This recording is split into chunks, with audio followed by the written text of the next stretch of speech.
Et bonjour tout le monde, on se retrouve pour une nouvelle révision de Swice. Aujourd'hui nous allons voir la leçon 2 du second chapitre, des colonies aux nouveaux États nouvellement indépendants. Donc nous allons commencer tout de suite avec l'origine de la décolonisation. La France et l'Angleterre sont les deux principales puissances coloniales au XIXe siècle. Elles avaient colonisé une grande partie de l'Afrique et de l'Inde.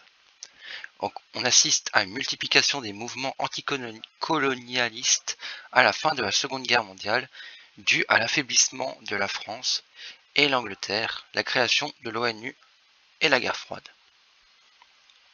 L'URSS communiste et les États-Unis s'opposent pour des raisons différentes à la colonisation. En 1947, l'Inde obtient l'indépendance.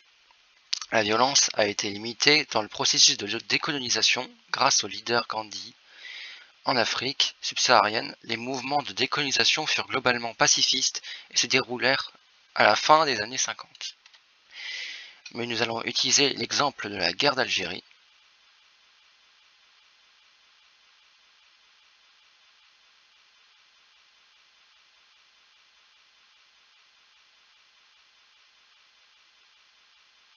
À 1958, les différents gouvernements français ne parviennent pas à se calmer la rébellion algérienne.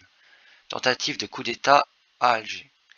Un appel au général de Gaulle est lancé.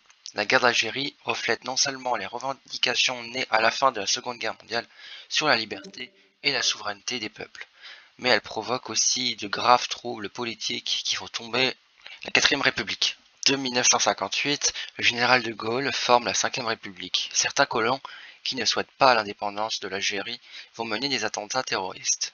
Le 18 mars 1962, il y a les accords d'Évian, et en juillet 1962, il y a l'indépendance de l'Algérie.